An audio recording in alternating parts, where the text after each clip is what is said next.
also known as a Waibom accent, where you say, I'm pretty starting from here, I don't like the way you're talking like that. Rave that ring like that, I don't like the way you're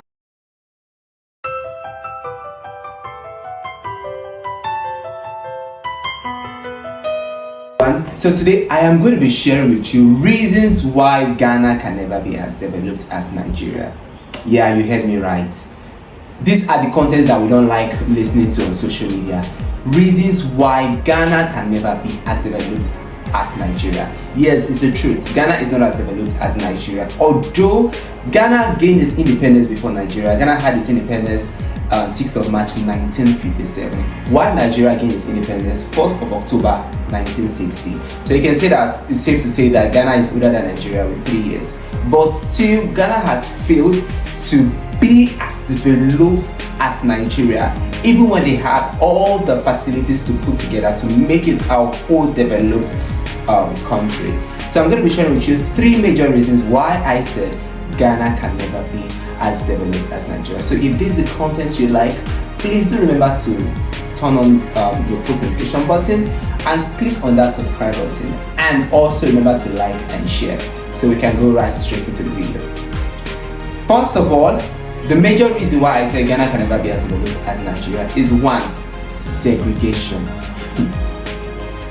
We don't want to talk about this, but there's a whole lot of segregation going on in the country called Ghana. Yes, there's a whole lot of segregation, and it's affecting the innocent citizens. It's affecting the innocent Ghanaians who know little or nothing about it. Yes, it's affecting them. When I'm talking about segregation, I mean, oh, you have an accent. I'm sorry, I can't give you this job. Oh, you have an accent. Sorry, there's no accommodation here. Yes, there is this whole segregation of Ghanaians and non-Ghanaians, and I think it's targeted particularly to Nigerians. Yes. So the thing here is, Ghanaians have this way of identifying accents, and I never knew I had a Nigerian accent or anything. I just knew that I was speaking my English correctly, so I don't know that I had Nigerian accent. I never even knew there was an accent called Nigerian accent, because coming back from Nigeria, in Nigeria we had a way of, differentiating the Yoruba accent, the Mobe, and differentiating the Igbo accent. Because yem that jollof rice, hapuri haineko. That is the Igbo accent. Then we have the Efik accent, also known as a Waibom accent, where you say, I'm pretty starting from here, I don't like the way you're talking like that. Rave that ring like that, I don't like the way you're looking at me. So we all already had different accents in Nigeria. We have the Waibom, the Igbo, the Hausa, the Yoruba. So, but we never needed a Nigerian accent until I got into Ghana. So there is this thing about when you're coming to apply for a job or something, people just antagonize you. I don't know what Nigerians have done to them in the past, but people just antagonize you. Oh, you have Nigerian accent. That's why they're not giving you a job. Last song. That's why they don't want to give you the job. Or is it the fact that, okay, you're going to, get an apartment, you're looking for an apartment, and the owner of the house or the caretaker of the estate that's supposed to give you the apartment, you actually saw in front of the apartment to let. So it's free, it's vacant, okay? But you got there and they were not like, I'm sorry, what's your name? You now said, oh, my name is James Wilson. Okay, are you Nigerian? Yes. So, because I'm Nigerian, I cannot get an apartment? Or because I'm Nigerian, I should not get the job even when I'm more than qualified for the job? You are joking. So this is the reason why. Now look at it. Take for example, you have a business, okay?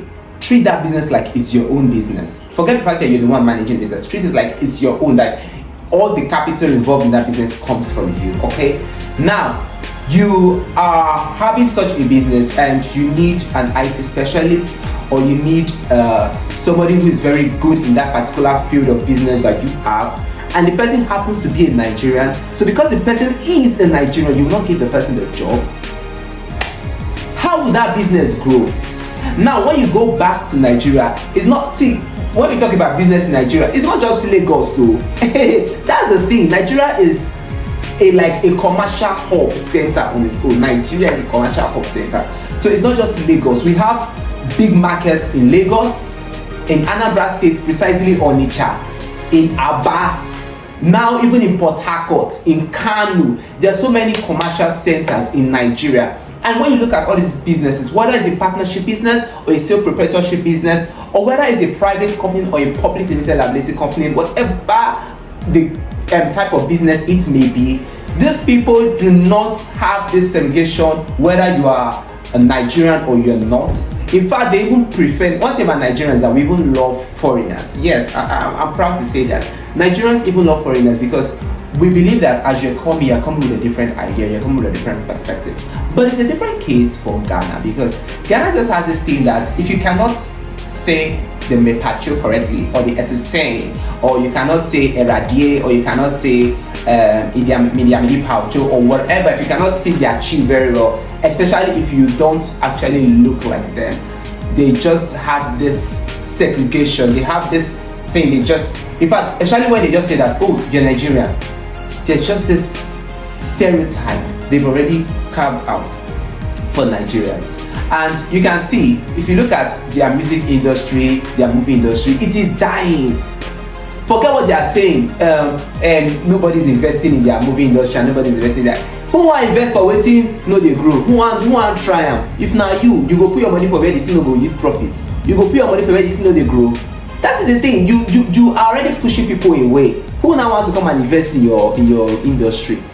If you look at their movie industry, there's this new movie that came out late last year, and it got into the Netflix match this year. It's sort of a Christian movie per se, A Taste of Sin. I beg, how many Nigerian actors and actresses were in that movie? And you expect that movie to be like King of Boys, or you expect it to be like Anikulapo, or you expect it to be like A Tribe Called Judah? You are playing. So the whole segregation, you don't want people to get into your establishment, you don't want people to get into your industry, you don't want people, especially Nigerians, you are just trying to push them all away. How will your industry or your country at large, how will they develop? That is it. So number one was actually segregation, and we talked about segregation, and I'm sure there are so many Nigerians out there who can actually testify to this. And if you're a Nigerian who has lived in Ghana, or you're currently living in Ghana, and you've experienced this segregation of any type, please remember to leave it in the comment section. Another reason why I said Ghana can never be as developed as Nigeria is in the case of politics. Yes, the Ghanaian youths are a little bit uninvolved in politics. They've left politics for the older ones. They just feel, who go become president will still become president, whether I vote or I no vote. And they are really carefree about their political system here. I know that Ghana runs a parliamentary system of government, unlike Nigeria that runs a federal system of government, because in Ghana you have more of regions, and there are no states and capitals like in Nigeria. Yes, no states and capital. No governors, obviously, because there are no states and capital, no governors. So what you just have is just a president, and they now have they call it a PM, like parliamentary ministers and all ministers of a particular region and district and so on. So, but still, you will find a youth that doesn't even know the flag bearer of NDC party and doesn't know the flag bearer of MPP or New Force Movement. You still find a youth that doesn't even know the manifesto of each of these flag bearers. They just, some of them even paraventure know the names because they've seen the poster or somewhere. They are all involved in politics. And in Africa, apart from business, another thing that contributes as a major factor for the development of a particular country in Africa, precisely West Africa, is in our political sector. So Nigerians don't really, you know what happened last year election, come on, everybody, even on Kekere, like the little child at home, everybody was involved in politics. Whether it's rigged or not, you understand, people were involved. Whether their votes were going to count or not, people were involved. So that even if it's rigged, you people can know, this is not, even non-Nigerians know whether, the current president was the people's choice or is not the people's choice, because of the way people were involved. They were involved in politics physically and even on social media. Everyone was involved. It was hashtag get your PVC. People were involved. But the election is coming close. December this year is Ghana's presidential election, and you can see that people are complacent about it. They are not all that involved the way Nigerians will be. So tell me, how will the Ghana economy or Ghana at large, how will it be as developed as Nigeria? The last but not the least, the major reason why Ghana cannot be as developed as Nigeria is what I call business operation. Yes, the last but not the least is the business operation in Ghana.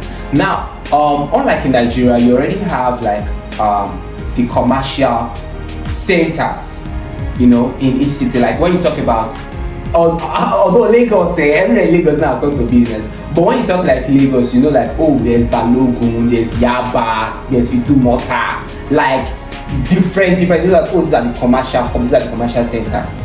Do you understand? When you come to Port Harcourt, you know, like, oh, Oil Mill, Rumokuru, My Train, My One. Do you understand? Those are like the business centers. When you come to Abia State, you know, like, oh, Aba. Even when you get to the Aba, there are specific business centers. You have the cemetery market, you have the Area main market, you know, you have the Anyon Huru, you know, like these are like, oh, the business centers. When you get into a place like Anambra State, you have Onitsha. Even when you get into Onitsha, you have Opiweka, you have the Onitsha main markets. Do you understand? You have the Ochanja, you have, you know, but it's not like that in Ghana. Okay, in fact, they've let business to majorly Accra, and the few times I spent in Cape Coast, it was like, am I in, like, is this the Ghana I know? Cape Coast. In fact, I had to even applaud Kumasi. Now, the fact that there are 4 dull people in a class and one person carries first doesn't mean that the person who carried first is intelligent. Okay, the 4 people are still dull. Now, I was applauding Kumasi. Sorry, I was applauding Kumasi because Kumasi was a little bit enterprising than Cape Coast, but still, I think the only business hub they have in the entire country of Ghana is just in Accra. Why do I say this? They know what is done and docs in the business in Ghana. In Nigeria, we don't know what is done and docs. Like 5 a.m. 5 a.m. you get a cat wherever you are going to. 4 a.m. you get a cat wherever you are going to. In fact, in Abuja, Lagos, Port Harcourt, because of people who are going to open their shops, you see people who went for so many religious activities, like maybe during the last 10 days of the Ramadan, people who are going to pray from 1 a.m.